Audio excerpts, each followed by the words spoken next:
Iba a visitar a mi esposo al hospital cuando una enfermera me detuvo en el pasillo y susurró: «Señora, su nuera estuvo aquí anoche». Entré al cuarto 307 y vi la bolsa de suero cambiada. El color era diferente.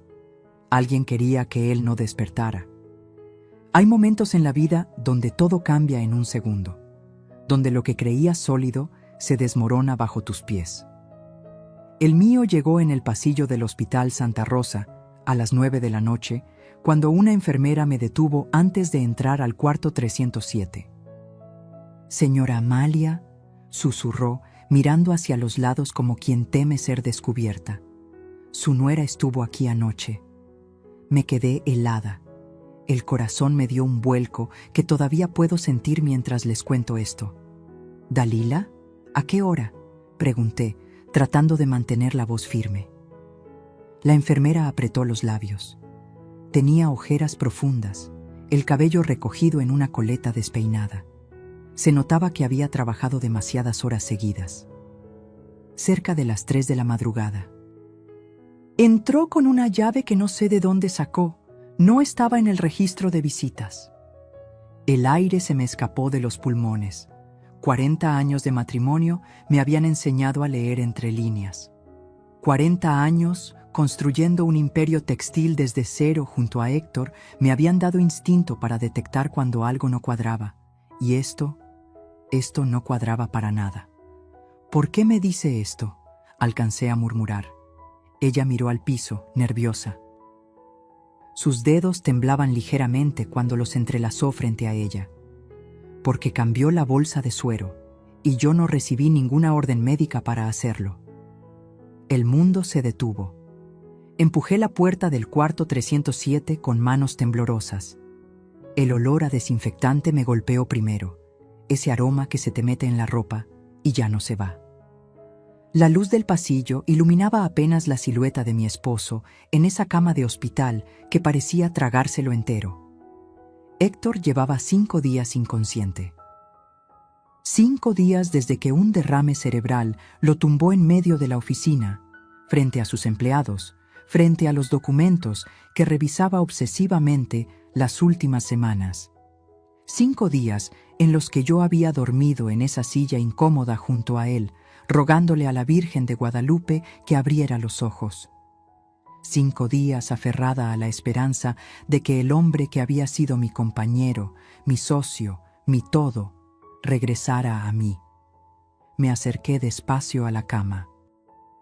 El sonido del monitor cardíaco marcaba un ritmo constante, tranquilizador, pero mis ojos fueron directo a la bolsa de suero que colgaba del poste metálico. Y entonces lo vi. El líquido tenía un tono diferente, muy sutil, pero diferente. No era el transparente cristalino de siempre. Había algo ligeramente amarillento en él, como si alguien hubiera disuelto algo ahí dentro. Las rodillas me flaquearon. Me sostuve del barandal de la cama, sintiendo cómo el frío del metal me subía por los brazos. Miré el rostro de Héctor, tan quieto, tan pálido. Sus cejas grises que siempre había encontrado distinguidas, ahora parecían más blancas contra su piel ceniza. «¿Qué está pasando?», susurré en la oscuridad del cuarto. Pero en el fondo, una parte de mí ya lo sabía. Una parte de mí que había ignorado señales durante meses, quizás años, finalmente despertaba gritando: «Dalila, mi nuera». La esposa de mi hijo Mauricio. La mujer que entró a nuestra familia hace 8 años con una sonrisa perfecta y palabras de miel, pero cuyos ojos nunca llegaban a sonreír del todo cuando me miraba. ¿Qué hacía en este cuarto a las 3 de la madrugada? ¿Por qué cambió la bolsa de suero? Salí del cuarto tambaleándome. La enfermera seguía ahí, esperando. Ahora entendía por qué. Ella también había visto algo. Ella también sabía que algo andaba terriblemente mal. «¿Usted es nueva en el turno de noche?», le pregunté, mi voz apenas un hilo. «Llevo 3 semanas. Por eso sé que esto no es normal». Me apoyé contra la pared del pasillo. Un médico pasó corriendo hacia otro cuarto. Una camilla rodó cerca de nosotras. La vida del hospital seguía su curso mientras la mía se desmoronaba. ¿Tiene cámaras?, fue lo único que se me ocurrió preguntar. Ella negó con la cabeza, pero luego dudó. En los pasillos sí, no en los cuartos. Algo es algo, pensé. Gracias. Miré su credencial. Gracias, Lucía. No sabe lo que significa que me haya dicho esto. Ella asintió, pero vi miedo en sus ojos. Miedo de las consecuencias de haberse atrevido a hablar. En ese momento no lo supe, pero ese miedo estaba más que justificado. Volví a entrar al cuarto. Esta vez encendí la luz. Necesitaba verlo todo, examinarlo todo. La bolsa de suero, el tubo que conectaba con el brazo de Héctor, la vía intravenosa perfectamente colocada. Todo parecía normal a simple vista. Pero yo sabía que no lo era. Me senté en esa silla que conocía de memoria cada queja de sus resortes rotos. Tomé la mano fría de Héctor entre las mías y la apreté. ¿Qué viste, mi amor?, le susurré. ¿Qué descubriste que te puso así? Porque ahora lo entendía. Héctor no había tenido un derrame por casualidad. No a los 68 años, estando en perfecta forma, cuidándose como lo hacía. Algo lo había llevado a ese punto. Algo o alguien. Y ahora, alguien no quería que despertara. Mi teléfono vibró en el bolso. Era un mensaje de Mauricio. Mamá, ¿sigues en el hospital? Ya deberías descansar. Yo puedo quedarme esta noche. Miré ese mensaje durante largo rato.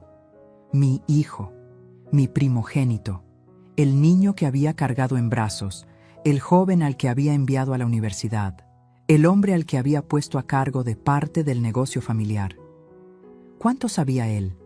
¿Cuánto estaba involucrado? No respondí el mensaje. En su lugar, marqué un número que tenía guardado desde hacía años y que nunca pensé que usaría. Doctor Salazar, soy Amalia Rentería, esposa de Héctor Maldonado, el paciente del 307. Necesito que mañana a primera hora me haga un favor. Necesito que analice el contenido de la bolsa de suero que está conectada a mi esposo. Y necesito que nadie, absolutamente nadie, sepa que estamos haciendo esto. Hubo un silencio al otro lado de la línea. Señora Amalia, ¿hay algo que deba saber? Pronto lo habrá, doctor. Por ahora, solo necesito que confíe en mí. Colgué antes de que pudiera hacer más preguntas. Esa noche no dormí. Me quedé sentada en esa silla, sosteniendo la mano de Héctor, vigilando esa bolsa de suero como si mi vida dependiera de ello. Porque quizás no era mi vida la que pendía de un hilo, era la suya. Y alguien en mi propia familia quería cortarlo. Si esta historia te está atrapando tanto como a mí me dolió vivirla, suscríbete al canal, porque lo que viene a continuación es solo el principio de una pesadilla que nunca imaginé vivir dentro de mi propia sangre. Pero todavía no sabía lo peor. Todavía no sabía cuánto tiempo llevaba pasando esto frente a mis ojos y cuánto había ignorado por amor a mi hijo. El doctor Salazar llegó a las 6 de la mañana antes del cambio de turno. Traía consigo un maletín negro y una expresión que me dijo que había entendido la urgencia sin necesidad de explicaciones. Extrajo una muestra del suero mientras yo montaba guardia en la puerta. Mis manos sudaban. Cada paso en el pasillo me hacía brincar. En 2 horas tendrá resultados, señora Amalia. Le llamaré directo a su celular. Asentí sin palabras. ¿Qué podía decir? ¿Gracias por ayudarme a descubrir si mi familia está envenenando a mi esposo? Me quedé ahí, de pie junto a la ventana, viendo amanecer sobre Puebla. La ciudad despertaba ajena a mi tormento. Los vendedores ambulantes ya acomodaban sus puestos. El olor a pan recién horneado subía desde la panadería de la esquina. Todo seguía normal allá afuera, pero en mi mundo nada volvería a serlo. Cerré los ojos y me permití recordar. Porque necesitaba entender cómo había llegado hasta aquí. Cómo una familia que construimos con tanto amor se había convertido en esto. Héctor y yo nos conocimos en 1985. Yo tenía apenas 23 años y trabajaba como costurera en una fábrica textil del centro. Él era el hijo del dueño, pero no de esos que se la pasan en fiestas gastando la herencia. No. Héctor llegaba a las 5 de la mañana, antes que todos. Revisaba cada máquina, conocía a cada empleado por su nombre. Nos enamoramos entre rollos de tela y el ruido de las máquinas industriales. Su padre se opuso al principio. Yo no era de su clase, decía. Pero Héctor me defendió, me eligió. Y juntos demostramos que el amor sí puede mover montañas. Cuando su padre murió en 1990, heredamos una fábrica en quiebra y deudas por 800,000 pesos.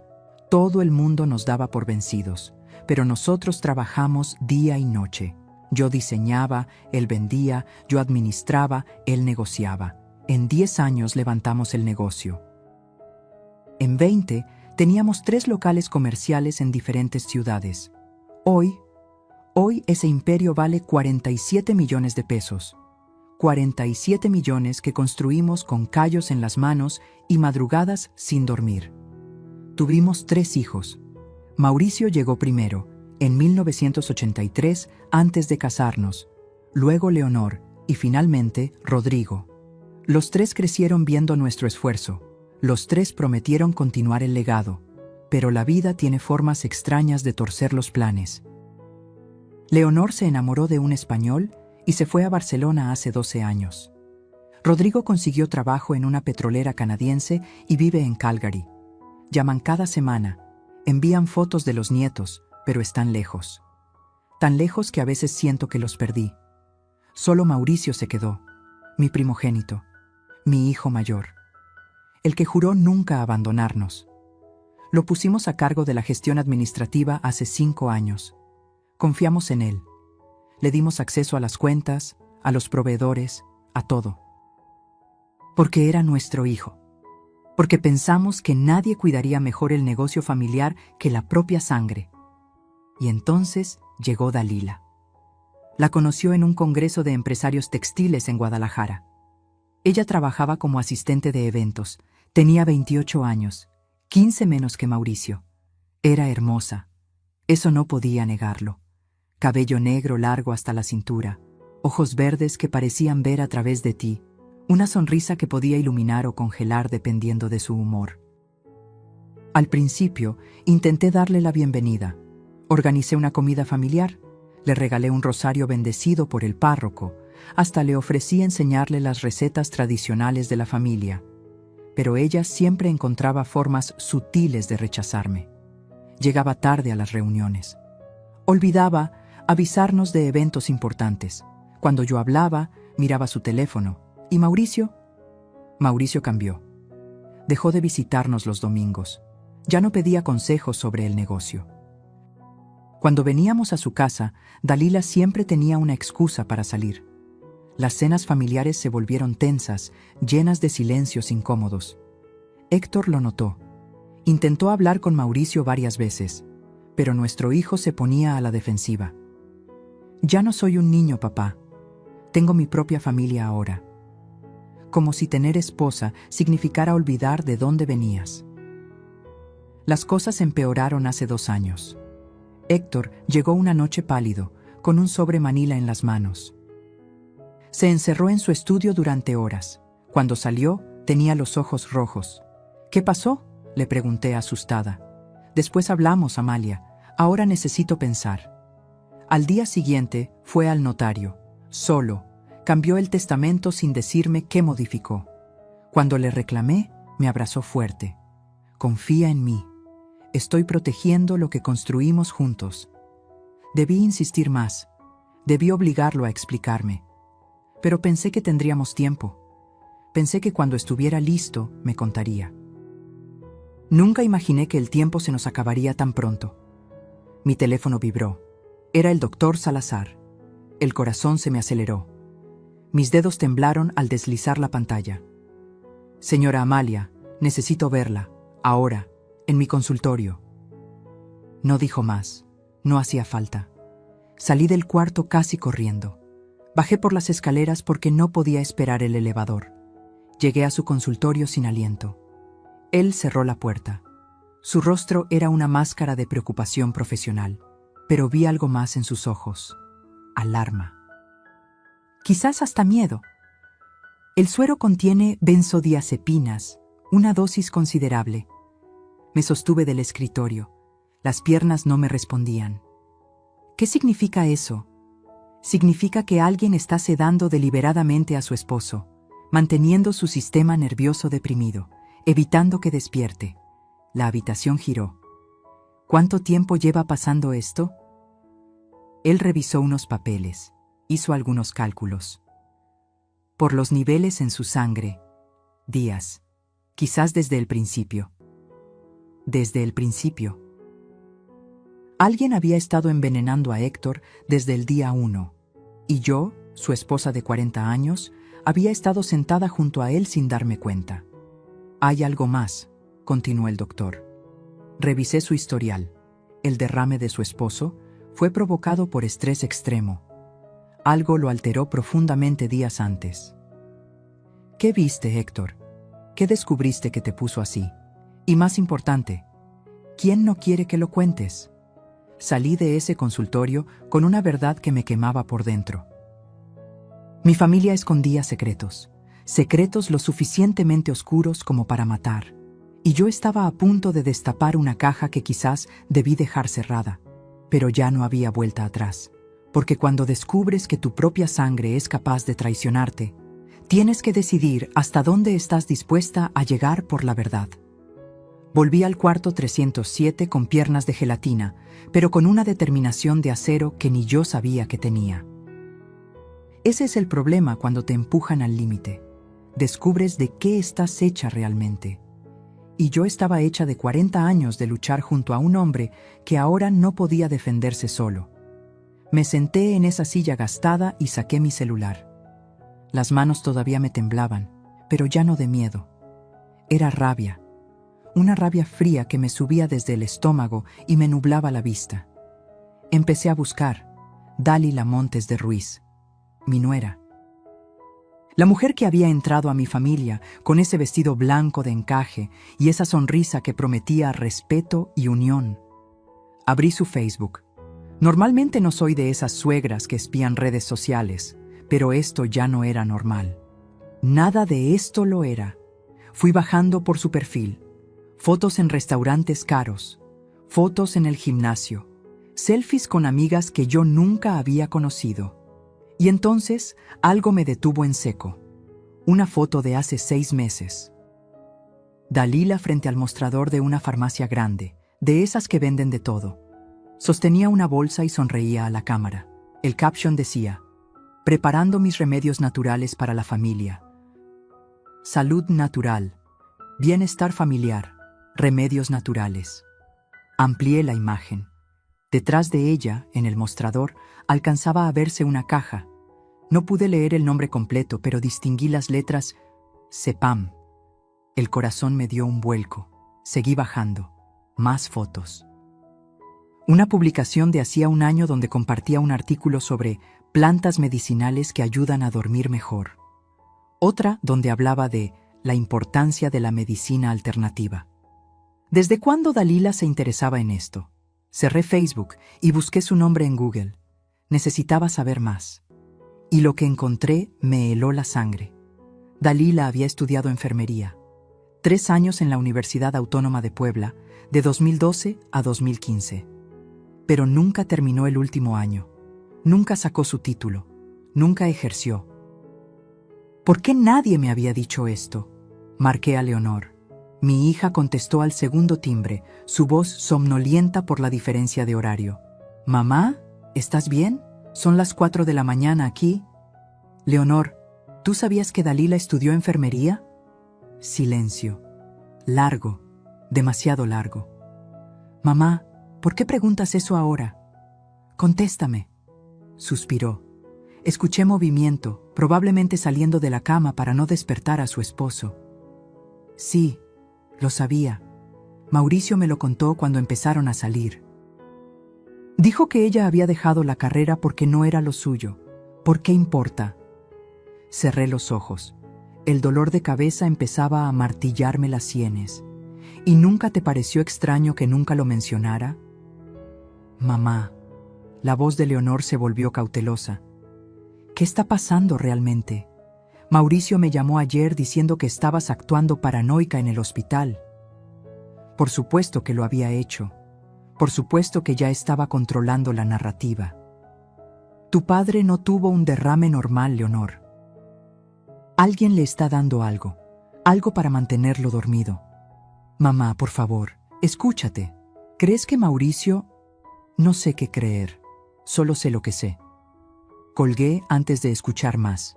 No podía manejar la incredulidad de mis propios hijos ahora, no cuando cada minuto contaba. Llamé al hospital y pedí hablar con el director de enfermería. Una mujer mayor, de voz firme, me atendió. Señora Rentería, ¿en qué puedo ayudarle? Necesito ver el registro de visitas del cuarto 307. Todas las visitas de los últimos 5 días. Eso es confidencial. Mi esposo está en ese cuarto. Tengo derecho. Un suspiro. Tecleo de computadora. Déjeme ver. Su hijo Mauricio ha venido todos los días entre las 2 y 4 de la tarde. Su nuera Dalila. Mi estómago se contrajo. Sí, ella. ¿Cuántas veces? Según el registro oficial, 2 veces. El día 2 y el día 4. ¿Y extraoficialmente? Silencio incómodo al otro lado. No entiendo la pregunta, señora. Sí entiende. Las cámaras del pasillo. Quiero verlas. Eso requiere una orden judicial o un motivo fundado. Una enfermera la vio entrar anoche sin registro. Eso es motivo suficiente. Más silencio. Luego, en voz más baja. Tendría que hacer una solicitud formal. Y llevará tiempo. No tenía tiempo. Héctor no tenía tiempo. Colgué y me quedé mirando a mi esposo.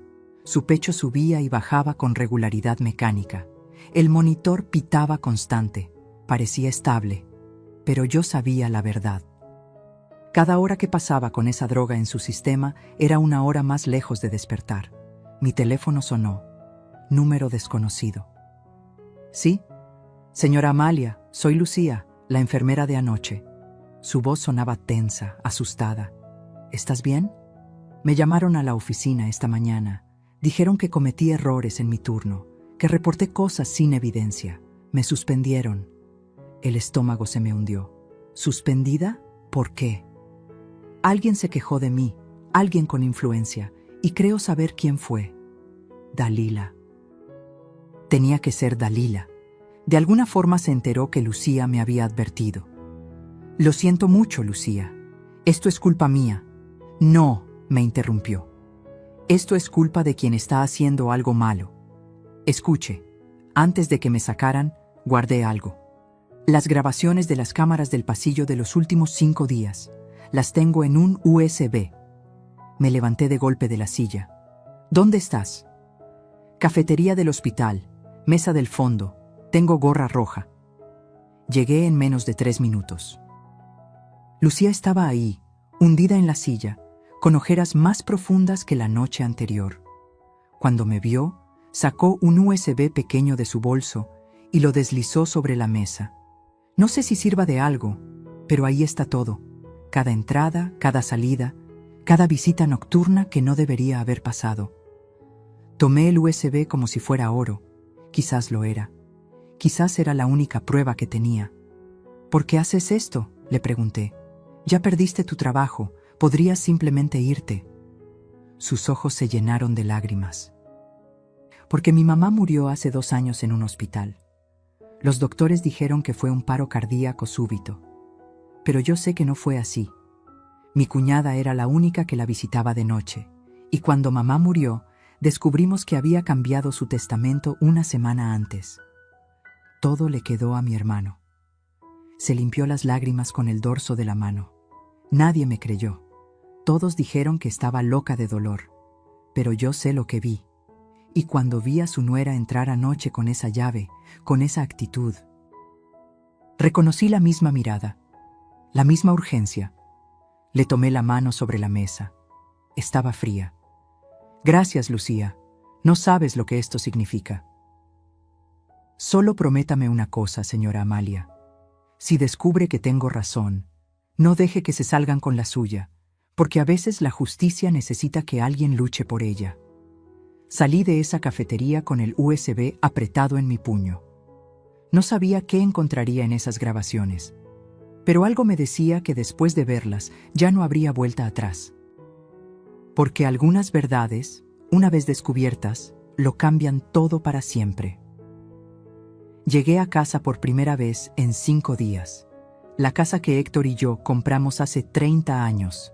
La que remodelamos juntos, donde criamos a nuestros hijos, donde celebramos Navidades y cumpleaños.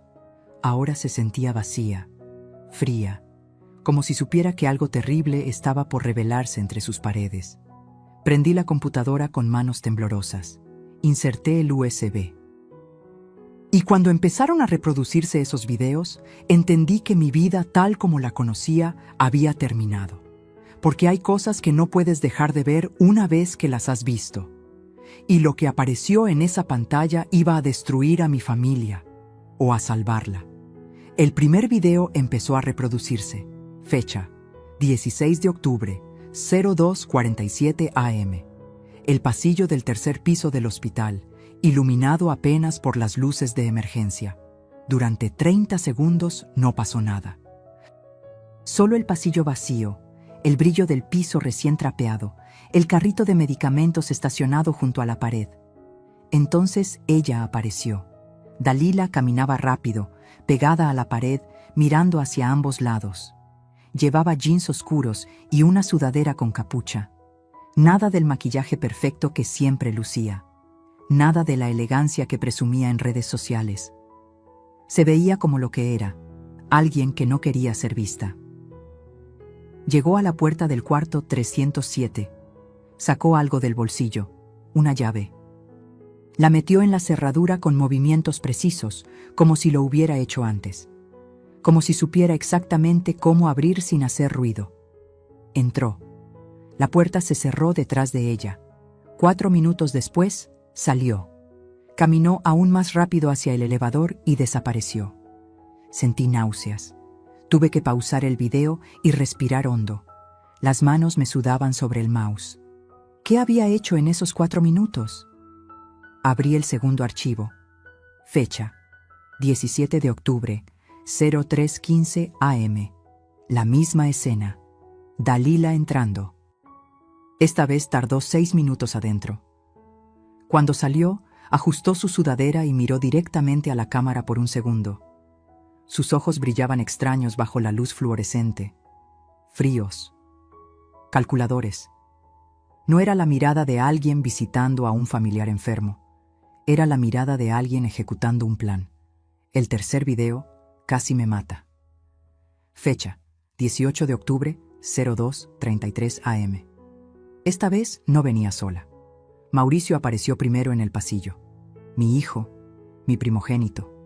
El niño que había cargado, alimentado, educado. Vestía una chamarra oscura, gorra de béisbol, las manos metidas en los bolsillos. Se detuvo frente al cuarto 307 y sacó su celular. Escribió algo. 30 segundos después, Dalila apareció por el otro extremo del pasillo. Se encontraron frente a la puerta. Hablaron. No podía escuchar qué decían, pero vi la tensión en los gestos. Mauricio señalaba hacia la puerta. Dalila negaba con la cabeza. Él insistía. Ella finalmente asintió. Entraron juntos. Esta vez estuvieron dentro 8 minutos. Cuando salieron, Mauricio miró hacia ambos lados del pasillo, nervioso, mientras Dalila guardaba algo en su bolso. Algo pequeño. Un frasco, quizás. Una jeringa. Se fueron por lados opuestos, como si no se conocieran, como si no fueran esposos, como si no acabaran de salir del mismo cuarto donde mi esposo yacía indefenso. Detuve el video. Me levanté de la silla. Caminé hasta el baño y vomité todo lo que tenía en el estómago, que no era mucho. Hacía días que apenas probaba bocado. Me miré al espejo. Una mujer de 67 años me devolvió la mirada. cabello gris recogido en un chongo despeinado, ojeras profundas, piel pálida, ropa arrugada que llevaba puesta desde ayer. Parecía 10 años más vieja que hace una semana, pero en mis ojos había algo nuevo, algo duro, algo peligroso. Volví a la computadora. Necesitaba verlo todo. Cada segundo, cada entrada, cada salida. Había más videos. En el del 19 de octubre, Dalila pasaba 20 minutos dentro del cuarto. En el del 20, volvía a entrar a las 04:00 am, cuando el hospital está más dormido, cuando menos enfermeras rondan los pasillos. Cada noche, todas las noches desde el derrame de Héctor. Y en 3 de esas noches, Mauricio montaba guardia afuera. Las lágrimas empezaron a caer sin que pudiera controlarlas. No eran lágrimas de tristeza, eran de rabia pura, de traición, de un dolor tan profundo que no tenía nombre. Mi hijo, mi propio hijo, sonó el timbre de la casa. Me sequé la cara con violencia y fui a abrir, lista para enfrentar lo que fuera. Era Mauricio. Estaba ahí parado en el umbral, con esa sonrisa que conocía desde que nació, la misma sonrisa que usaba de niño cuando hacía una travesura. Solo que ahora sabía que detrás de esa sonrisa vivía un monstruo. Mamá, ¿estás bien? No has contestado mis mensajes. Quise gritarle, quise empujarlo, quise preguntarle cómo podía estar haciendo esto, pero me contuve. Porque algo en mí supo que si mostraba mis cartas ahora, perdería la partida. Estoy cansada, Mauricio. Solo vine a bañarme y cambiarme. Intentó entrar. Di un paso bloqueando la entrada. Mejor descansa bien, mamá. Yo me quedo con papá hoy. Por supuesto que quería quedarse. Por supuesto que quería seguir controlando la situación. No, yo vuelvo en 1 hora. Mamá, llevas días sin dormir, déjame ayudarte. He dicho que no. Mi voz sonó más dura de lo que pretendía. Vi un destello en sus ojos. Sorpresa. Tal vez sospecha. Está bien, dijo finalmente levantando las manos. Como quieras, pero si necesitas algo. Lo que necesito es que mi esposo despierte. ¿Puedes darme eso, Mauricio? Algo cambió en su expresión. Algo oscuro cruzó su rostro por una fracción de segundo antes de que volviera a colocar la máscara. Todos queremos eso, mamá. Todos estamos preocupados. Se fue. Lo vi subir a su camioneta nueva. Una Toyota último modelo. ¿Cuánto había costado? ¿300,000 pesos? ¿400,000? ¿De dónde había sacado el dinero para comprarla? Cerré la puerta con llave. 2 cerraduras. La cadena de seguridad. Algo que nunca hacía de día. Volví a la computadora. Copié todos los videos a mi celular, a una memoria USB nueva, a la nube. No iba a perder esta evidencia. Entonces llamé al abogado de la familia, el licenciado Vargas, un hombre de 60 años que había redactado todos nuestros contratos desde hace 20 años. Amalia, ¿cómo está Héctor? Necesito verlo, hoy, es urgente. ¿Pasó algo con el negocio? Algo mucho peor. ¿Puede en 2 horas? Escuché dudar. Luego, estaré en mi despacho. Llegué puntual. El licenciado Vargas me recibió en su oficina llena de libros legales y diplomas en las paredes. Me ofreció café. Lo rechacé. No podía tomar nada. El estómago todavía me ardía. Le mostré los videos. Su rostro, normalmente sereno y profesional, se fue descomponiendo con cada segundo que pasaba. Cuando terminó el último, se quitó los lentes y se frotó los ojos. Dios mío, Amalia, esto es intento de homicidio. Las palabras flotaron en el aire entre nosotros. Intento de homicidio, mi hijo, mi nuera, intentando matar a mi esposo. ¿Qué puedo hacer? Necesitas ir a la policía, ya, con estos videos y el análisis del suero que me mencionaste. ¿Y si no es suficiente? ¿Y si dicen que los videos no prueban nada porque no se ve qué hace dentro del cuarto? Suspiró. Se reclinó en su silla de cuero. Entonces necesitas más. Necesitas atraparlos en el acto, con testigos, con evidencia irrefutable. ¿Cómo? Me miró con esa expresión que te dice que estás a punto de escuchar algo que no quieres oír. Tienes que dejar que intenten de nuevo y estar lista para documentarlo todo. El resto del día lo pasé planeando. Llamé al doctor Salazar. Le expliqué todo. Al principio se negó rotundamente. Demasiado peligroso, demasiado arriesgado. Pero cuando le mostré los videos, su rostro se endureció. Está bien, lo haré, pero con una condición. La policía tiene que estar involucrada desde ya. Necesitamos protección legal. Llamé a la policía, no a la estación local, a un detective de la Unidad de Delitos Financieros que había investigado un caso de fraude en nuestra empresa años atrás. Un hombre recto, incorruptible. El detective Romero llegó al hospital esa noche, alto, de bigote tupido, ojos que no dejaban pasar nada. Le mostré todo, los videos, el análisis del suero, los registros bancarios que había empezado a revisar y que mostraban transferencias extrañas de las cuentas del negocio. Se rascó el bigote mientras pensaba, esto es suficiente para una investigación, pero para arrestos, necesito verlos hacerlo, con mis propios ojos. Eso es lo que vamos a darle.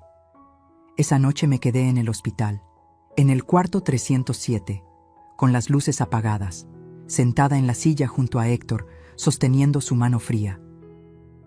El detective Romero estaba escondido en el baño. El doctor Salazar en su consultorio, listo para venir en segundos. Y yo esperé. Esperé a que mi propia familia viniera a intentar matar al hombre que había sido mi vida entera. El reloj marcaba las 02:15 AM cuando escuché la llave en la cerradura, porque a veces, para atrapar a un monstruo, tienes que dejar que se acerque lo suficiente como para mirarlo a los ojos.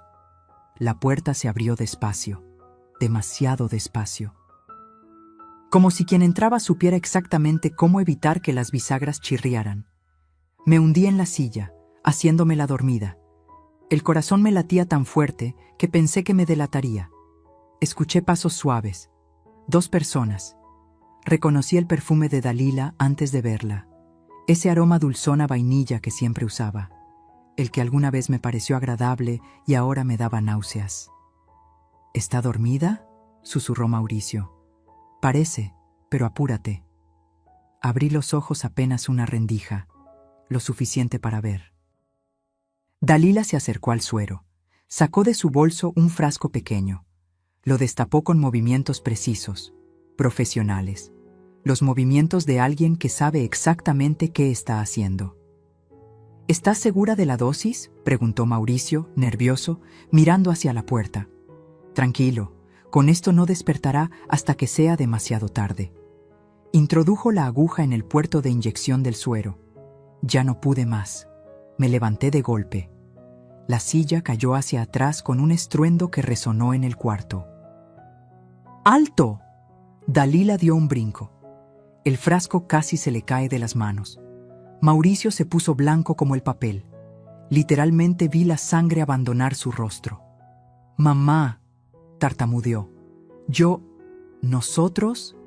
¿Qué están haciendo?» Mi voz salió quebrada, cargada de todo el dolor que llevaba días conteniendo. «¿Qué le están haciendo a tu padre?» Dalila recuperó la compostura más rápido que Mauricio. Siempre fue la más fría de los dos. Guardó el frasco rápidamente en su bolso y me miró con esos ojos verdes que ahora parecían de hielo. «Señora Amalia, creo que está confundida.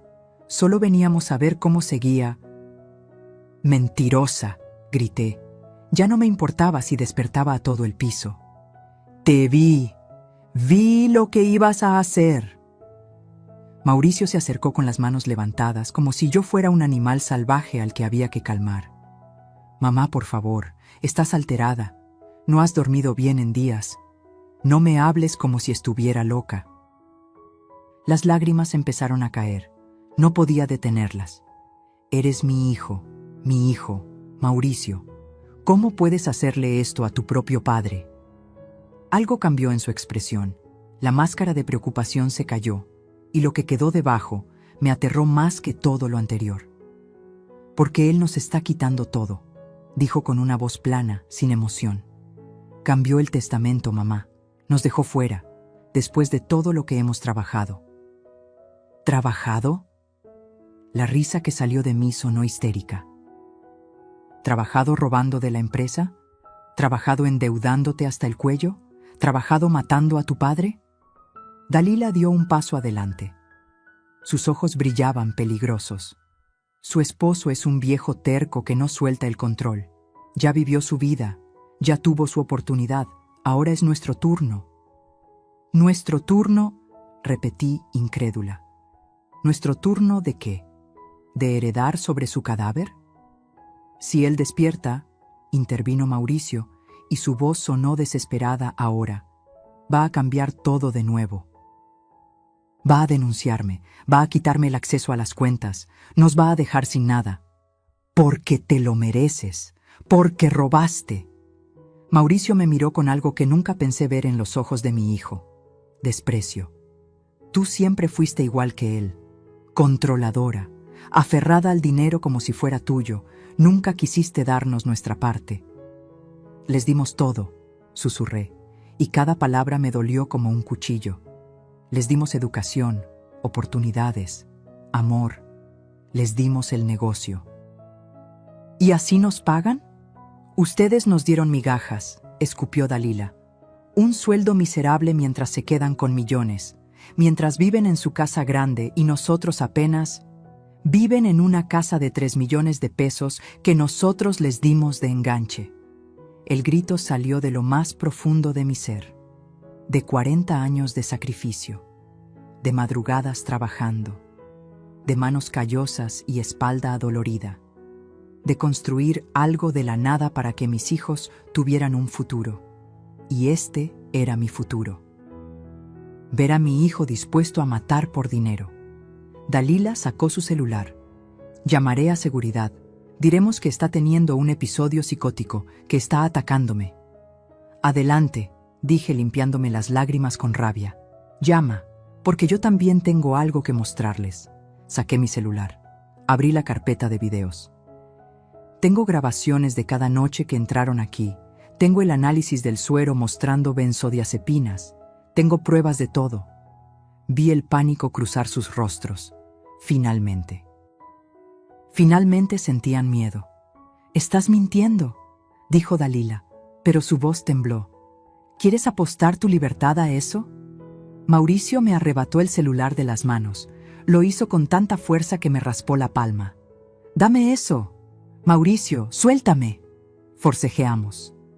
Mi propio hijo, el bebé que había amamantado, el niño que había curado de fiebres y pesadillas, ahora me lastimaba para proteger su secreto. La puerta se abrió de golpe. El detective Romero entró con 2 oficiales uniformados. Detrás venía el doctor Salazar, quietos, todos. Mauricio me soltó como si mi piel quemara. Dalila intentó correr hacia la salida. Un oficial le bloqueó el paso. Dalila Montes, Mauricio Maldonado, quedan detenidos por intento de homicidio y adulteración de medicamentos. «Esto es un malentendido», gritó Dalila. «Ella está enferma, está inventando cosas». El detective levantó una grabadora pequeña que había estado en su bolsillo todo el tiempo. Las copias de los videos ya estaban registradas ante la fiscalía y el hospital para que nada pudiera desaparecer. Tenemos todo grabado, cada palabra, incluyendo la parte donde admite estar envenenando al paciente. Vi cómo les ponían las esposas, vi cómo leían sus derechos, vi cómo mi hijo me miraba con odio puro mientras lo sacaban del cuarto. «Esto es tu culpa», me escupió. «Tuya. Siempre arruinas todo». Y esas fueron las últimas palabras que mi hijo me dirigió esa noche. Me desplomé contra la pared. Las piernas no me sostenían más. El doctor Salazar me ayudó a sentarme antes de que cayera al piso. «¿Está bien, señora Amalia?» No estaba bien. Nada estaba bien. Acababa de enviar a mi propio hijo a la cárcel. Acababa de descubrir que el niño que había criado era capaz de matar. ¿Cómo se supone que una madre se recupera de eso?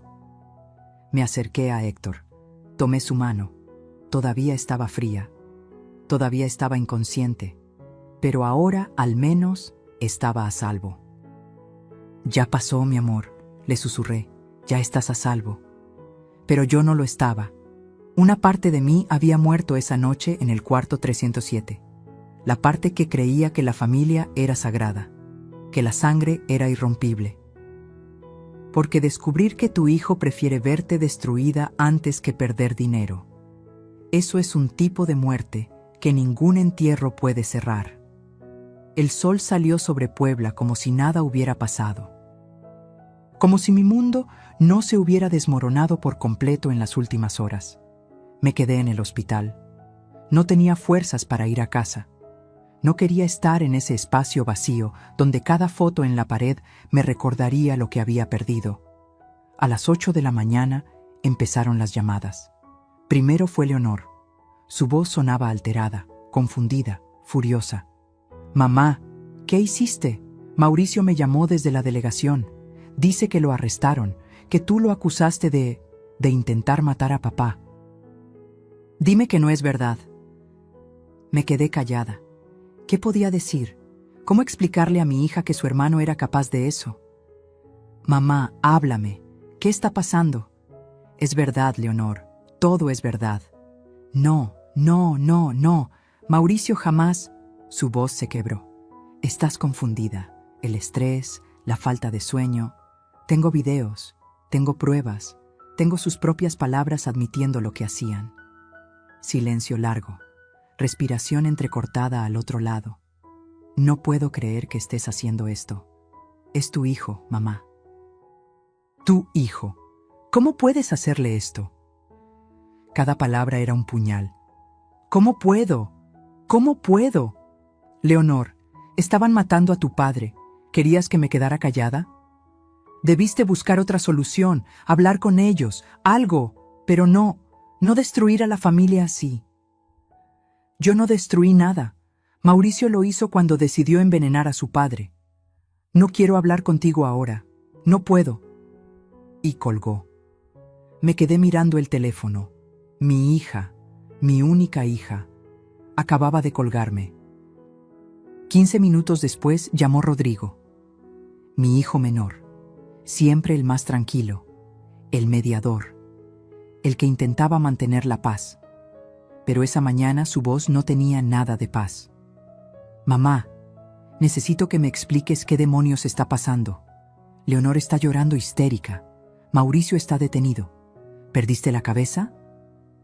«Rodrigo, por favor, necesito que me escuches». «No, mamá, tú escúchame. Sé que estás pasando por mucho con papá. Sé que estás cansada. Pero acusar a Mauricio de intento de asesinato... ¿Te das cuenta de lo que eso significa? Significa que tu hermano y tu cuñada estaban dándole drogas a tu padre para que no despertara. Y cuando yo los descubrí, intentaron hacerme ver como loca. Dalila es enfermera, mamá. Quizás solo quería ayudar. Dalila nunca terminó la carrera, y lo que le daba no era ayuda, era veneno. ¿Tienes pruebas reales o solo sospechas?» «¿Pruebas reales? ¿Después de todo lo que había reunido?» «Tengo videos, análisis de laboratorio, testimonios». «Entonces estás equivocada en algo. Tiene que haber una explicación.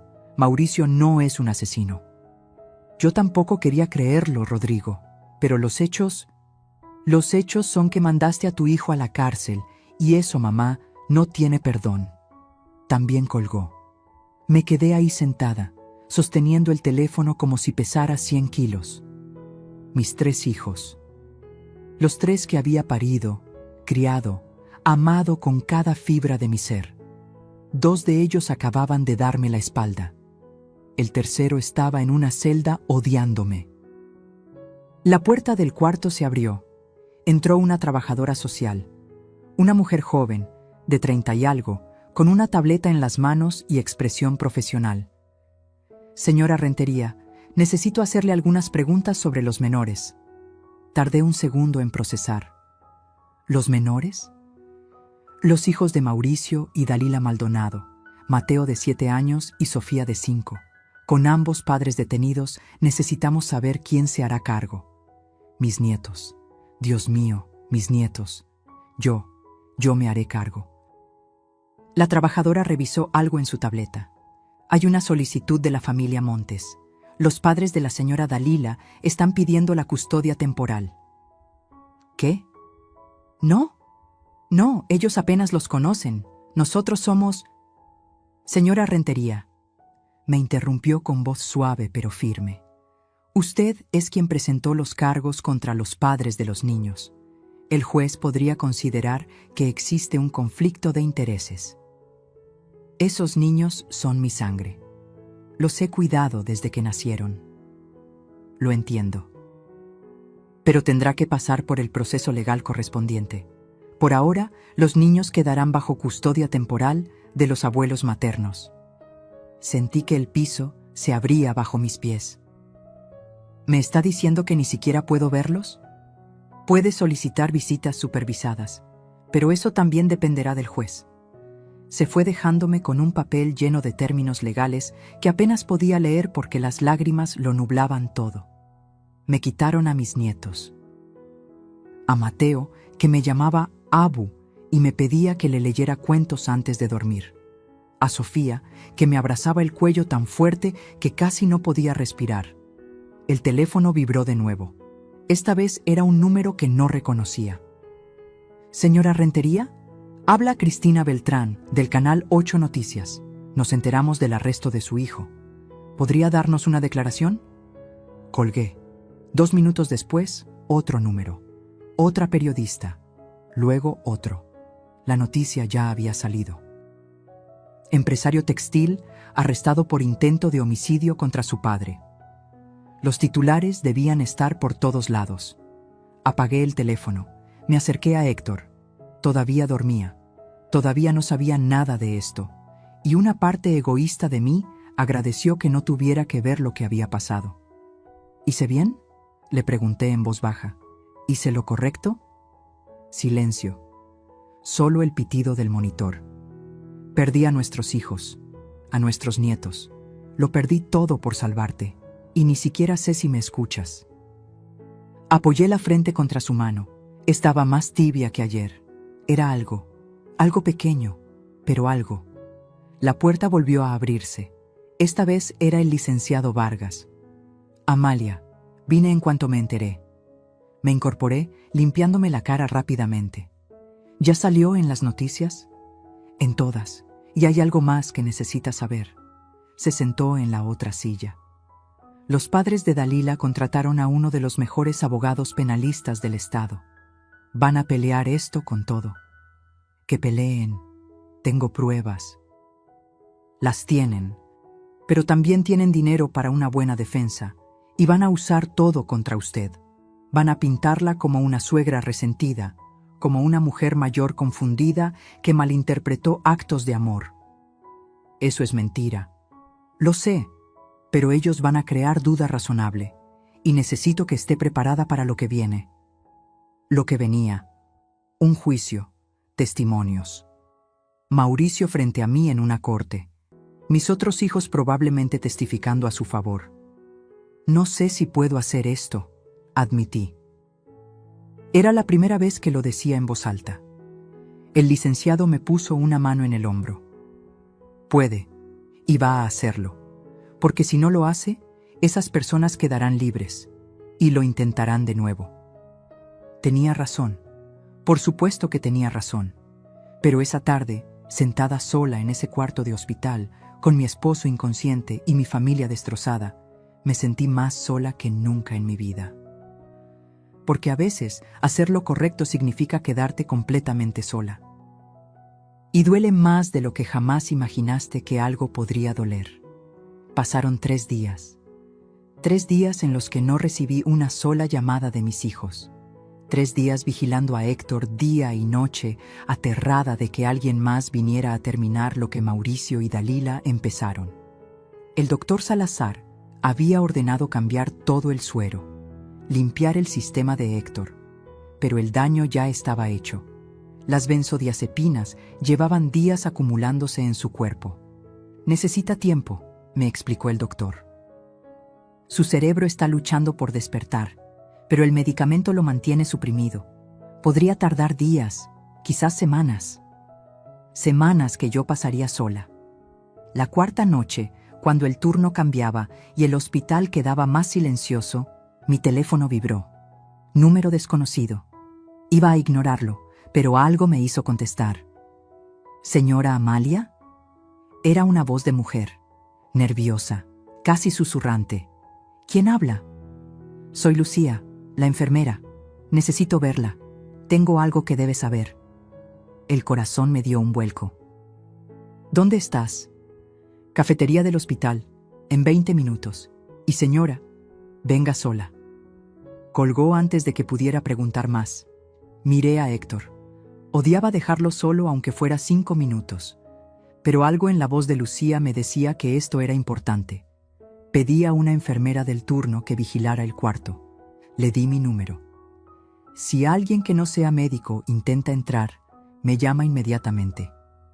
Bajé por las escaleras. La cafetería estaba casi vacía a esa hora. Solo 2 médicos en una mesa del fondo y una señora de limpieza trapeando. Lucía estaba en la esquina más alejada. Llevaba una gorra, lentes oscuros aunque estábamos adentro, y una chamarra que la cubría hasta el cuello. Parecía alguien huyendo. Me senté frente a ella. Tenía las manos envueltas alrededor de un vaso de café que claramente ya estaba frío. «Gracias por venir», dijo sin mirarme a los ojos. «¿Qué pasó, Lucía? ¿Estás bien?» Finalmente levantó la mirada. Tenía un moretón en la mejilla, amarillento, de varios días. «¿Quién te hizo eso?» «No importa. Lo que importa es esto». Sacó un sobre manila de su mochila y lo deslizó sobre la mesa. Después de que me despidieron, seguí investigando, porque sabía que algo no cuadraba. Abrí el sobre. Había documentos, impresos, registros médicos. ¿Qué es esto? Registros de farmacia, de los últimos 14 meses.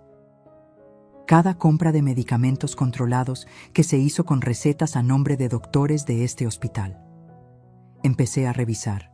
Había decenas de páginas, cientos de transacciones. No entiendo. Mire la página 17, las recetas firmadas por el doctor Guzmán. Busqué, ahí estaba, una lista larga de compras.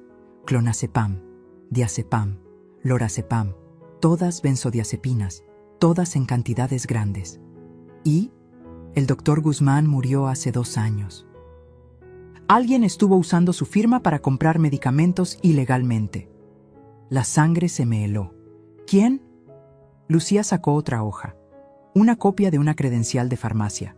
El nombre en la identificación decía Dalila Montes. Su nuera trabajó 6 meses en la farmacia del hospital. Hace 3 años. Nadie recordaba su nombre hasta que empecé a preguntar. Pero ella tenía acceso a los sellos de los doctores, a las recetas, a todo. Las manos me temblaron sosteniendo ese papel. ¿Esto significa que lleva años planeando esto? O peor, que ya lo hizo antes. Me recargué en la silla. La cabeza me daba vueltas. ¿Hiciste antes? ¿A quién? Lucía respiró hondo, como preparándose para decir algo terrible. Investigué a la familia de su nuera. Su suegro materno murió hace 4 años, supuestamente de un paro cardíaco durante la noche. En un hospital, Dalila era su única visitante nocturna. Sentí náuseas. ¿Y la herencia? Toda fue para la madre de Dalila, quien curiosamente le transfirió 500,000 pesos a su hija 2 meses después. Dios mío, esto era peor de lo que había imaginado. No era la primera vez. Dalila había matado antes y había salido impune. ¿Por qué me dices todo esto? Podrías meterte en problemas. Los ojos de Lucía se llenaron de lágrimas. Porque necesito que alguien le crea. Cuando mi mamá murió, yo intenté decirlo, intenté investigar, pero nadie me escuchó. Me llamaron loca, me amenazaron. Se tocó el moretón en la mejilla. Mi hermano hizo esto. Me dijo que si seguía hablando, sería peor. Le tomé la mano sobre la mesa. Lo siento mucho, Lucía. Nadie debería pasar por eso. Pero usted sí me creyó. Y tiene poder para hacer algo. Por favor, no deje que se salga con la suya, no otra vez. Guardé los documentos en mi bolso. Puedo quedarme con esto. Hice copias. Esas son suyas. También incluí los contactos de 2 empleados de la farmacia que recuerdan a Dalila. Están dispuestos a testificar si los protegen. El detective Romero los contactará. Te lo prometo. Lucía se levantó para irse. Yo también me levanté y la abracé. Ella se aferró a mí como si fuera un salvavidas. Gracias, susurré. Eres más valiente de lo que crees. No soy valiente. Tengo miedo todo el tiempo, pero el miedo no puede ganarnos siempre. A veces hay que hacer lo correcto aunque nos cueste todo. Se fue por la puerta trasera. La vi desaparecer en la noche y recé porque estuviera a salvo. Meses después, supe que Lucía fue recontratada en otro hospital. Cuando me llamó para contarlo, me dijo entre risas, a veces decir la verdad sí tiene recompensa. Volví al cuarto 307 con el sobre apretado contra mi pecho. Estas pruebas cambiaban todo. Ya no era solo el intento con Héctor. Era un patrón. Era premeditación. Era suficiente para asegurar que Dalila nunca volviera a hacer daño a nadie. Llamé al detective Romero. Contestó al segundo tono. Señora Rentería, son las 11 de la noche. Necesito verlo mañana a primera hora. Tengo evidencia nueva. Dalila ya hizo esto antes y puedo probarlo. Silencio. Luego. Estaré en su hospital a las 7 en punto. Esa noche dormí un poco mejor. Por primera vez en días sentí que no estaba completamente sola, que había personas buenas dispuestas a ayudar aunque eso les costara. Personas como Lucía, que perdió todo por decir la verdad. Y yo no iba a desperdiciar su sacrificio, porque la justicia no siempre viene de donde esperas.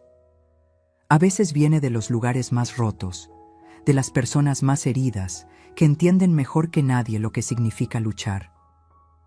El detective Romero llegó puntual. Lo recibí en la sala de espera del hospital con 2 cafés y el sobre Manila que Lucía me había dado. Revisó cada documento en silencio. Su expresión se oscurecía con cada página. Cuando terminó, se quitó los lentes y se frotó los ojos. Esto es oro puro, señora Amalia. Con esto podemos demostrar que su nuera tiene un patrón, que lo de su esposo no fue un arranque emocional, sino algo calculado. ¿Es suficiente para que no salgan bajo fianza? Es suficiente para pedir que se niegue la fianza por riesgo de fuga y peligrosidad. Pero necesito más. ¿Más? ¿Qué más quiere? Se inclinó hacia adelante. Necesito saber el móvil completo. ¿Por qué ahora? ¿Por qué su esposo específicamente? Tiene que haber una razón financiera. Tenía razón. Todo esto era por dinero. Siempre lo había sido. Voy a contratar un detective privado, alguien que revise las finanzas de Mauricio y Dalila. Ya tengo uno en mente, el mejor de Puebla, discreto y rápido. 2 días después, el detective privado, un hombre delgado llamado Sandoval, me citó en su oficina, un lugar pequeño en el centro, con paredes llenas de archiveros y una computadora que parecía de museo. Señora Rentería, encontré varias cosas interesantes. Abrió una carpeta gruesa. Empecemos por su nuera. Puso frente a mí impresos de estados de cuenta. Dalila Montes tiene deudas por 320,000 pesos, casas de apuestas online principalmente, 3 tarjetas de crédito al límite y 2 préstamos personales que no ha pagado en 4 meses. 320,000 pesos. Sentí el aire salir de mis pulmones. ¿Mauricio lo sabe? Eso es lo interesante. Los movimientos sugieren que sí. Mire estas transferencias. Señaló una línea. Su hijo ha estado enviándole dinero cada 2 semanas, montos variables, entre 20 y 50,000 pesos.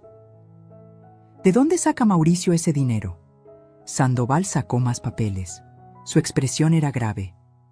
De la empresa familiar. He rastreado las cuentas.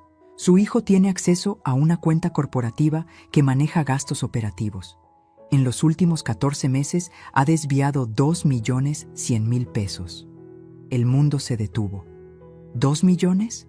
2,100,000 exactos. Lo hacía en cantidades pequeñas.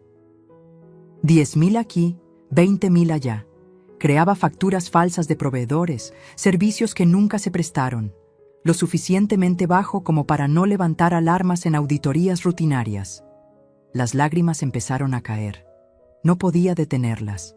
Mi hijo, el hijo al que habíamos puesto a cargo de la administración, el que prometió cuidar el legado familiar, nos había estado robando durante más de un año.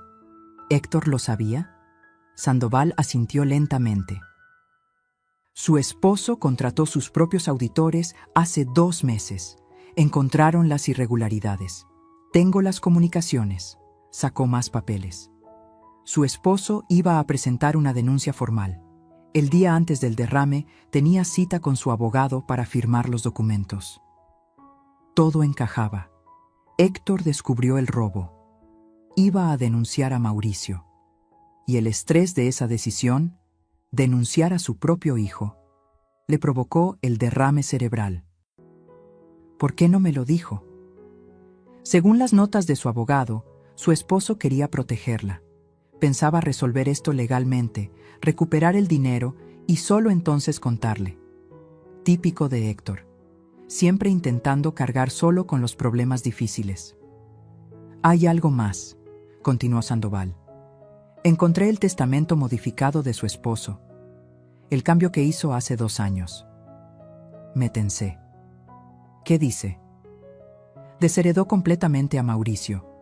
Todo queda dividido entre usted, Leonor y Rodrigo. Mauricio recibe únicamente un fideicomiso de 200,000 pesos para sus hijos, nada más. 200,000, de una fortuna de 47 millones. Mauricio lo supo, murmuré. De alguna forma lo descubrió. Probablemente, y ahí está su móvil. Si su esposo moría, podían impugnar el testamento alegando que fue hecho bajo coacción o en estado mental alterado.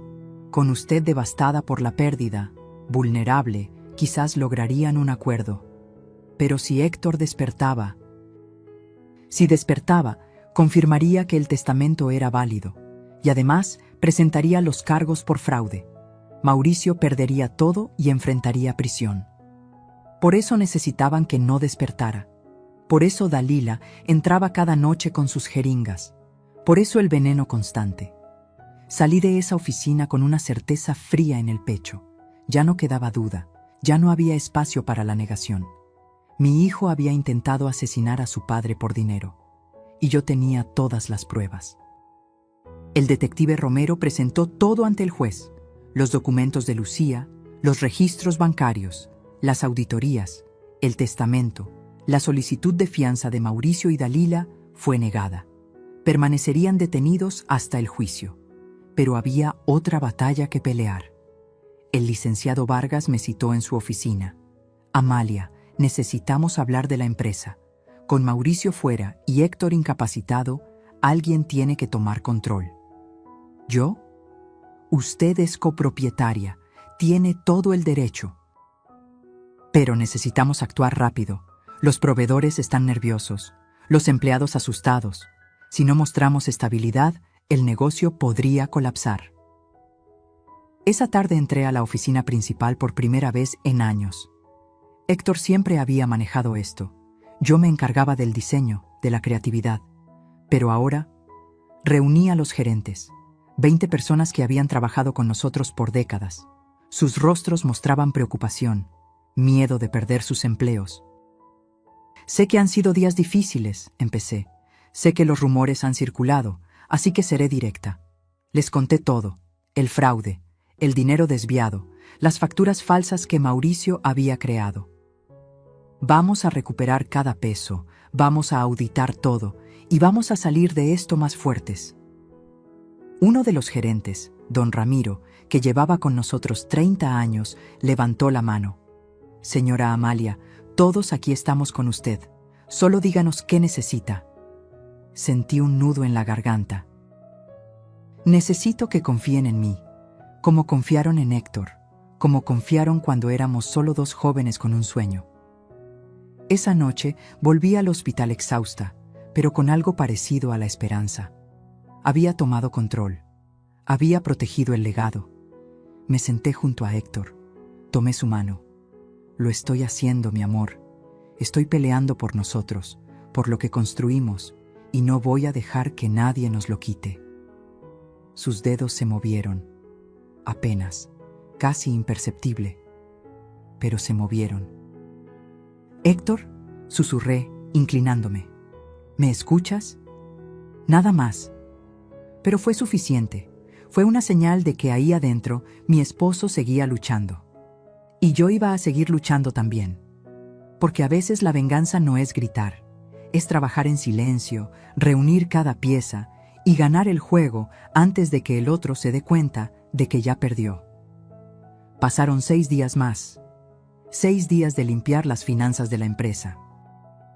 6 días de llamadas con abogados, reuniones con auditores, documentos que no terminaban nunca. 6 días en los que Héctor seguía inmóvil en esa cama. Pero yo había aprendido a ver las señales pequeñas. Sus párpados temblaban a veces cuando le hablaba. Sus dedos se contraían cuando apretaba su mano. Estaba ahí, luchando por regresar. El doctor Salazar revisaba sus signos vitales cada mañana. Su cerebro está respondiendo mejor. Las benzodiazepinas están saliendo de su sistema. Es cuestión de tiempo. Tiempo. Siempre tiempo. La mañana del 15º día, algo cambió. Eran las 6:30. Estaba leyéndole el periódico en voz alta, como hacía cada mañana.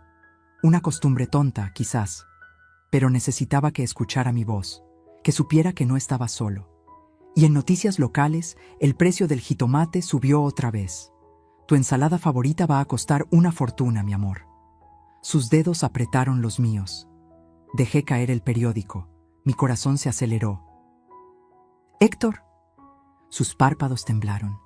Lentamente, tan lentamente que pensé que lo estaba imaginando, se abrieron. Me miró. Sus ojos cafés, esos ojos que conocía mejor que los míos, me miraron con confusión, con esfuerzo, pero me miraron. «Héctor, mi amor, estás despierto, estás despierto». Las lágrimas caían sin control. «Espera, no te muevas, voy a llamar al doctor». Apreté el botón de emergencia. En segundos el cuarto se llenó de médicos y enfermeras.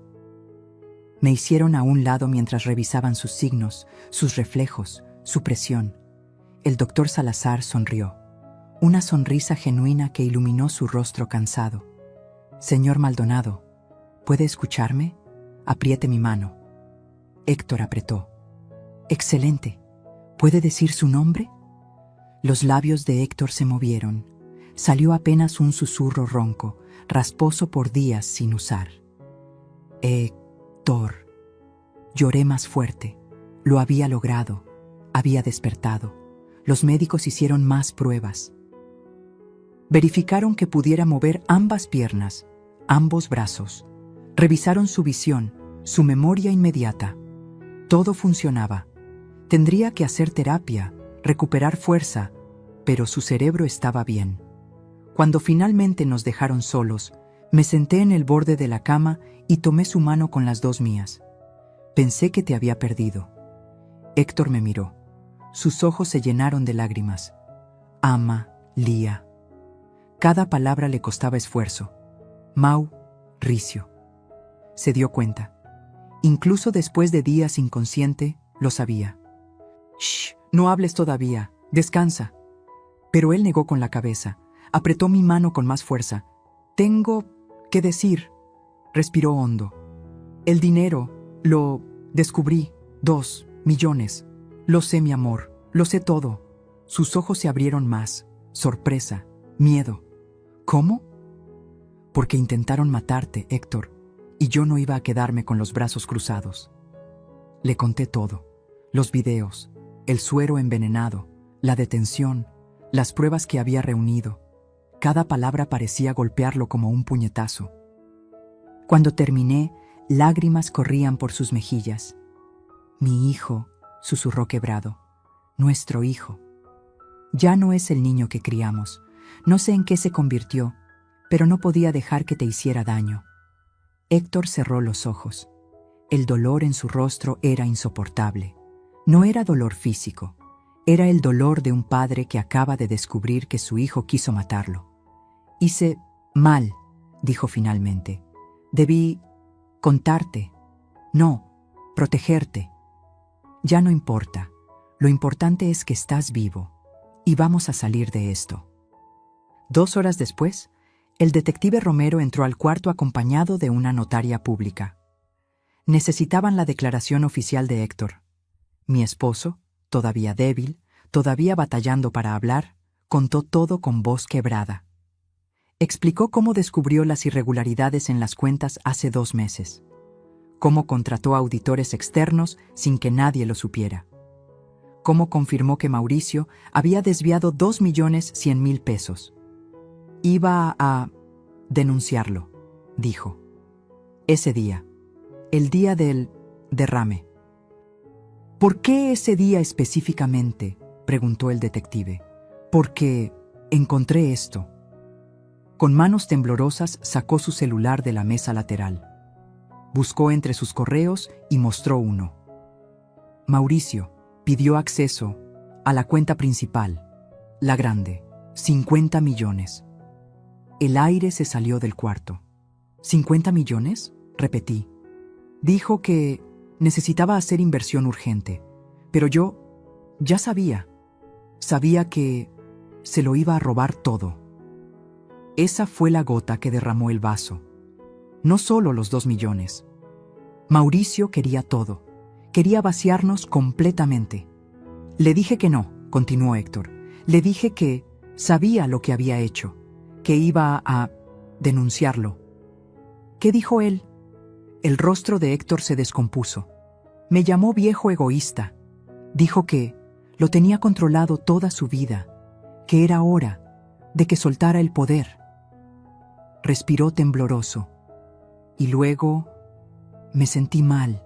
El pecho me apretó y ya no recuerdo más. El estrés del enfrentamiento con su hijo le provocó el derrame. Y luego, mientras yacía inconsciente, vulnerable, ese mismo hijo intentó asegurarse de que nunca despertara. La notaria certificó cada palabra. El detective grabó todo. Era evidencia irrefutable. Necesito que analicen el suero, agregó Héctor de repente. Sé que Dalila estudió enfermería. Nunca confié en ella. Ya lo hicimos, le dije suavemente. Estaba lleno de benzodiazepinas. Te mantenían sedado. Héctor cerró los ojos. Una lágrima rodó hasta la almohada. Mi hijo quiso matarme. No había respuesta para eso. No había palabras que hicieran ese dolor más pequeño. El detective se levantó para irse. Con esta declaración, el caso está cerrado. Irán a juicio. Y con toda la evidencia que tenemos, les darán condena máxima. Cuando todos se fueron, me acosté en la cama al lado de Héctor. Algo que nunca había hecho, pero necesitaba sentirlo cerca, vivo, real. Perdimos a Mauricio, susurró él. Lo perdimos hace tiempo, solo que no nos dimos cuenta. Los nietos. Vamos a pelear por ellos. Cuando estés más fuerte, cuando todo esto termine, vamos a traerlos de vuelta. Héctor me abrazó con la poca fuerza que tenía. Y ahí, en esa cama de hospital, después de 2 semanas de pesadilla, finalmente sentí que podíamos respirar. El peor peligro había pasado. Ahora venía la justicia. Porque despertar no es solo abrir los ojos, es enfrentar una verdad que preferiría seguir durmiendo para no conocer. El juicio comenzó 3 meses después. 3 meses en los que Héctor hizo terapia física y recuperó casi toda su movilidad. 3 meses en los que reconstruimos la empresa, recuperamos el dinero robado vendiendo las propiedades que estaban a nombre de Mauricio. 3 meses en los que no vi a mis nietos. La sala del tribunal estaba llena. Periodistas, curiosos, empleados de nuestra empresa que vinieron a apoyarnos. Y en la primera fila, del otro lado, los padres de Dalila. Me miraban con odio puro. Mauricio entró primero, esposado, vestido con el uniforme naranja de la cárcel, Había perdido peso, tenía ojeras. Cuando sus ojos se encontraron con los míos, no vi arrepentimiento. Vi resentimiento. Dalila entró después, todavía hermosa, todavía con esa pose de superioridad. Como si esto fuera un inconveniente temporal, como si tuviera alguna carta escondida. El juicio duró 2 semanas. La fiscalía presentó los videos, uno por uno. La sala entera los vio entrar de noche al cuarto. Vio a Dalila con sus jeringas. Vio a Mauricio montando guardia. Presentaron el análisis del suero, las benzodiazepinas, las cantidades letales acumuladas. Presentaron el testimonio de Lucía. Ella subió al estrado temblando, pero con voz firme contó todo. Cómo vio a Dalila cambiar el suero. Cómo la despidieron por hablar. Presentaron los registros de la farmacia, las recetas falsas, el patrón de compras durante años. Incluso mostraron un caso anterior en el que un familiar de Dalila había muerto en circunstancias similares. El patrón era imposible de negar. Y presentaron la auditoría completa, cada peso robado, cada factura falsa, los 2.100.000 pesos desviados en 14 meses. El abogado de Dalila intentó crear duda. Dijo que ella solo quería ayudar, que los medicamentos eran para calmar la ansiedad de Héctor, que todo fue un malentendido. Pero cuando la fiscal le preguntó por qué entonces lo hacía de madrugada, sin autorización médica, usando llaves robadas, no tuvo respuesta. El abogado de Mauricio intentó pintarlo como víctima, un hijo manipulado por una esposa ambiciosa, un hombre con problemas de juego que cometió errores pero nunca quiso lastimar a nadie. Entonces la fiscal mostró los mensajes de texto, mensajes entre Mauricio y Dalila de las semanas previas al derrame de Héctor. Ya no aguanto a mi padre. Controla todo. Cuando se vaya, todo será nuestro. ¿Y si no se va pronto? Hay formas de acelerar las cosas. La sala quedó en silencio. Luego vinieron los mensajes después del derrame. ¿Cuánto tiempo más? Unas noches más. Debe parecer natural. ¿Y si tu mamá sospecha? La haremos ver como loca. Nadie le creerá. Vi a Mauricio hundirse en su silla. Vi a Dalila perder por fin esa máscara de control.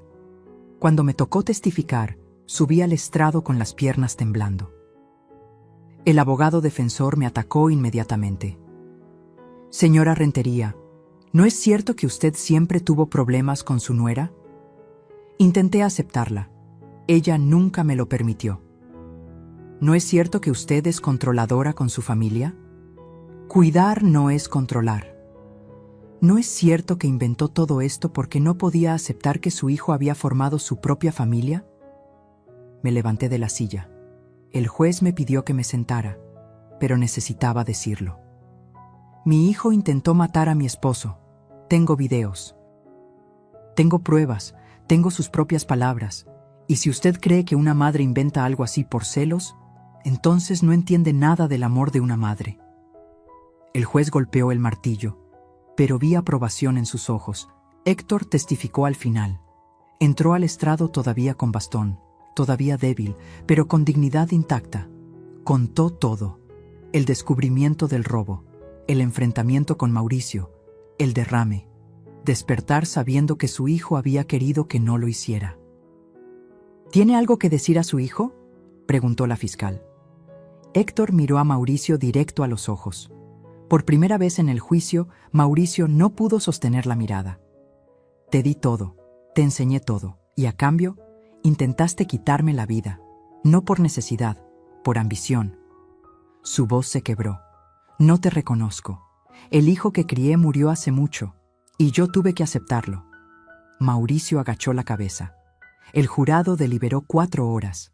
Cuando regresaron, la sala estaba en silencio absoluto. En el caso del Estado contra Dalila Montes, la encontramos culpable de intento de homicidio en primer grado, falsificación de documentos y ejercicio ilegal de la medicina. Dalila gritó. Sus padres lloraron. Los oficiales tuvieron que sujetarla mientras maldecía al jurado, al juez, a todos. En el caso del Estado contra Mauricio Maldonado, lo encontramos culpable de complicidad en intento de homicidio, fraude corporativo y lavado de dinero. Mauricio no dijo nada, solo cerró los ojos. La sentencia llegó una semana después. Dalila, 12 años de prisión sin posibilidad de reducción de condena. Mauricio, 8 años de prisión, más restitución completa de los 2.100.000 pesos. El tribunal ordenó la devolución inmediata del dinero a la empresa. Cada peso fue recuperado en menos de 6 meses. Salimos del juzgado tomados de la mano, Héctor y yo. Como cuando éramos jóvenes y el mundo entero estaba en nuestra contra, pero nos teníamos el uno al otro. El licenciado Vargas nos acompañó hasta la salida. Había llevado el caso de principio a fin, como un soldado de la ley que no acepta medias verdades. Los periodistas nos rodearon. Flashes, preguntas gritadas, micrófonos en la cara. ¿Cómo se siente, señora Rentería? No me sentía victoriosa, me sentía vacía. Había ganado el caso, pero perdido a mi hijo. Me siento agradecida de que haya justicia, y triste por lo que pudo haber sido y nunca será. En 3 semanas después, ganamos la custodia de Mateo y Sofía. Los padres de Dalila pelearon. Dijeron que éramos demasiado viejos, que los niños necesitaban juventud. Pero el juez vio las cuentas bancarias, vio que los Montes vivían de préstamos, vio que habíamos sido los principales cuidadores de esos niños desde su nacimiento. Custodia otorgada a los abuelos paternos. La tarde que los trajimos a casa, Mateo preguntó: «Abu, ¿cuándo regresan papá y mamá?». Héctor se arrodilló frente a él. Le tomó las manos. «Van a estar fuera mucho tiempo, campeón. Hicieron cosas malas, pero nosotros vamos a cuidarte. Y nunca, nunca te vamos a abandonar». Sofía me abrazó la pierna. «¿Podemos quedarnos para siempre?». «Para siempre, mi amor». Leonor y Rodrigo tardaron meses en volver a llamarme. El tiempo y las pruebas públicas les mostraron la verdad, pero las heridas familiares no sanan con sentencias.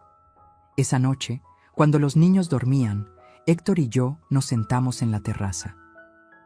La misma donde celebrábamos los cumpleaños, donde planeábamos el futuro. «Perdimos un hijo», dijo él, «pero salvamos 2 nietos, y nos salvamos entre nosotros». Me tomó la mano. 43 años juntos, y todavía me sorprendes. ¿Por qué?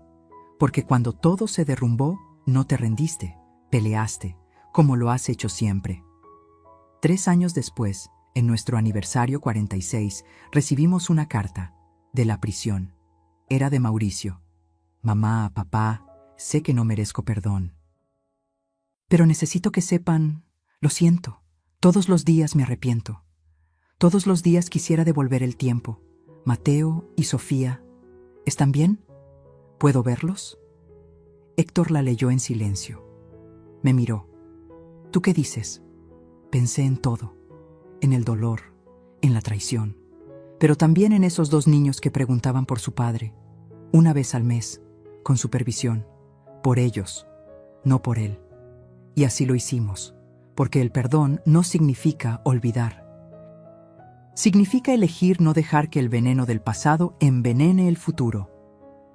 Aprendí que la familia verdadera no es solo sangre, es lealtad. Es estar ahí cuando todo se derrumba. Es Lucía arriesgando su trabajo. Es el licenciado Vargas peleando sin descanso. Es Héctor despertando y eligiendo vivir. Y aprendí que a veces salvar una vida significa romper una familia para poder reconstruirla honestamente. Si esta historia tocó algo en tu corazón, déjame saber en los comentarios de dónde nos estás viendo. Dale like si crees que hice lo correcto. Y suscríbete, porque aquí seguiremos compartiendo historias de mujeres que se negaron a quedarse calladas. Porque la verdadera fortaleza no está en nunca caer. Está en levantarte cada vez, aunque todo y todos te digan que te quedes en el suelo. Aprendí que algunas heridas no cierran, solo dejan de sangrar con el tiempo. Pero mientras haya amor y verdad, siempre hay vida después del dolor.